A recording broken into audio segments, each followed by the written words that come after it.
السلام علیکم پیارے بچوں، جی ہاں، تو آج ہم اپنی سٹوری نمبر 5 کے ساتھ حاضر ہیں اور اس سٹوری کا نام ہے شیخ چلی اور پری۔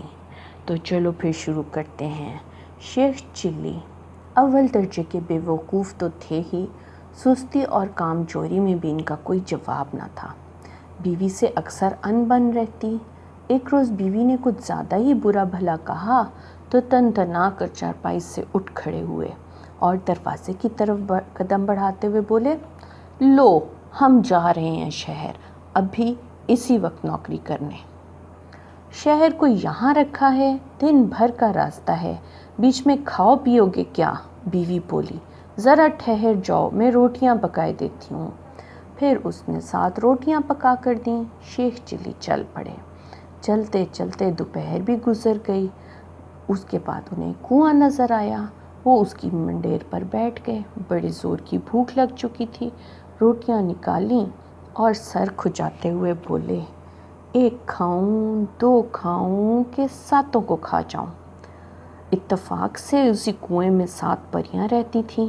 انہوں نے جو یہ سنا تو ڈر گئیں۔ ملکہ پری کنویں سے باہر آئی اور شیخ چلی سے بولی، تم کیوں کھانا چاہتے ہو 7 کو؟ بھوک جو زوروں کی لگی ہے، 1 سے کام نہیں چلے گا، اس لیے۔ شیخ چلی نے جواب دیا، اچھا اگر تم ہمیں نہ کھاؤ تو میں ایک ایسی چیز تمہیں دوں گی جو تمہیں کیا تمہارے خاندان بھر کو کبھی بھوکا نہ رہنے دے گی۔ پری بولی اور ہاتھ آسمان کی طرف بلند کیا۔ اس کے ہاتھ میں ایک دیگچی آ گئی۔ پری نے کہا، یہ دیگچی دیکھ رہے ہو؟ اس کے سامنے تم جب اور جس کھانے کا نام لوگے یہ اس سے بھر جائے گی۔ شیخ چلی بولے، روٹیاں تو ہیں میرے پاس، قورمہ مانگتا ہوں اس سے۔ دیگچی فوراً قورمے سے بھر گئی۔ شیخ چلی نے خوب پیٹ بھر کر کھایا اور دیگچی بغل میں دبا کر چل دیے۔ اب شہر جانے کی تو کوئی ضرورت نہ رہی تھی۔ وہ واپس گاؤں کی طرف مڑ گئے، لیکن گاؤں ابھی دور ہی تھا کہ وہ تھک گئے۔ رستے میں ایک سرائے آئی، وہاں پہ رک گئے اور دیگچی سامنے رکھ کر بریانی کا نام لیا۔ لو جی، دیگچی بریانی سے بھر گئی۔ وہ انہوں نے خوب جی بھر کر کھائی۔ سرائے کی مالک ایک بڑھیا تھی، وہ یہ سب دیکھ رہی تھی۔ اس نے شیخ چلی سے دیگچی کے بارے میں پوچھا۔ انہوں نے صاف صاف بتا دیا۔ بڑھیا نے چکنی چپڑی باتیں کر کے شیخ چلی کو رات سرائے میں ہی ٹھہرا لیا، اور جب وہ سو گئے تو پریوں والی دیگچی چرا کر اس کی جگہ ویسی ہی دوسری دیگچی رکھ دی۔ شیخ چلی نقلی دیگچی لے کے گھر پہنچے اور بیوی سے بولے، دیکھو نیک بخت، تمہارے لیے کیا لایا ہوں۔ پھر انہوں نے دیگچی کے بارے میں بتایا اور مرغ مسلم کی فرمائش کی، مگر دیگچی خالی رہی۔ انہوں نے کئی اور کھانوں کے نام لیے مگر کچھ نہ ہوا۔ بیوی نے خوب مذاق اڑایا۔ وہ شیخ چلی کی بات پر یقین کرنے کو تیار نہ تھی۔ آخر شیخ چلی جلا کر بولے، اچھی بات ہے، کل تم مجھے پھر روٹیاں پکا کر دینا، میں پریوں کے پاس جاؤں گا اور دیگچی کی شکایت کروں گا۔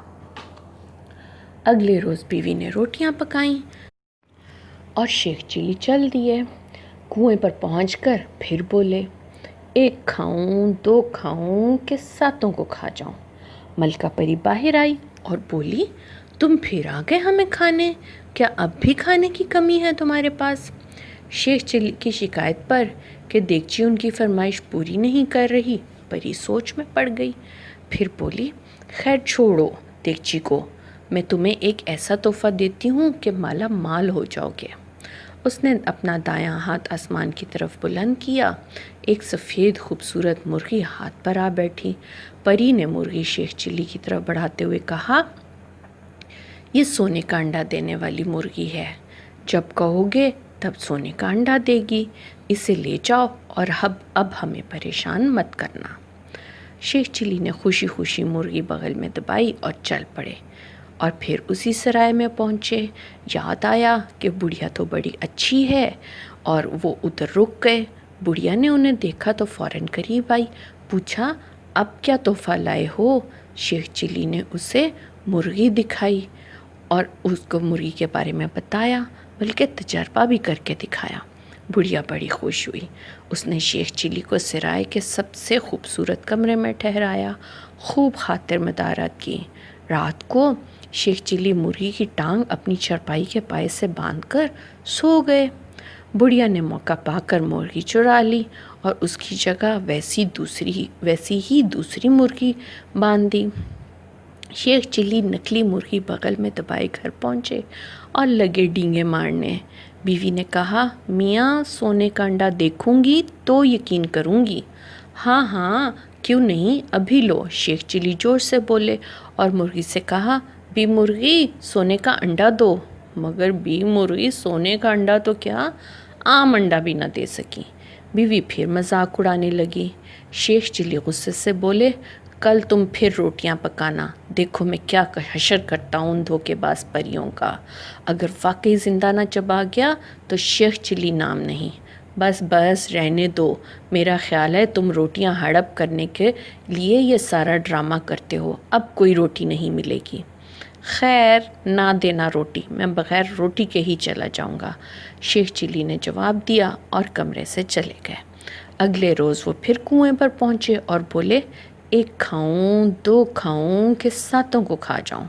کنویں کی پریوں میں ہلچل مچ گئی، مگر ملکہ باہر آئی اور بولی، اب کیا ہوا؟ میں نے تمہیں ایسے تحفے دیے کہ جن سے مالا مال ہو جاؤ گے، مگر تم تو کچھ زیادہ ہی لالچی معلوم ہوتے ہو۔ نہیں ملکہ پری، یہ بات نہیں ہے، یقین کرو دیگچی کی طرح اب مرغی بھی میری بات نہیں مان رہی۔ میری بیوی نے تو میرا بہت مذاق اڑایا، شیخ چلی نے بتایا۔ پری سوچ میں پڑ گئی، پوچھا، یہ بتاؤ تم گھر جانے سے پہلے دونوں چیزیں کہیں لے کر گئے تھے؟ شیخ چلی نے سوچا اور یاد کیا، ہاں سرائے اور بڑھیا کے بارے میں بتایا۔ ملکہ پری سمجھ گئی ساری شرارت بڑھیا کی ہے۔ اس نے آسمان کی طرف ہاتھ اٹھایا، ایک موٹا سا ڈنڈا اس کے ہاتھ میں آ گیا۔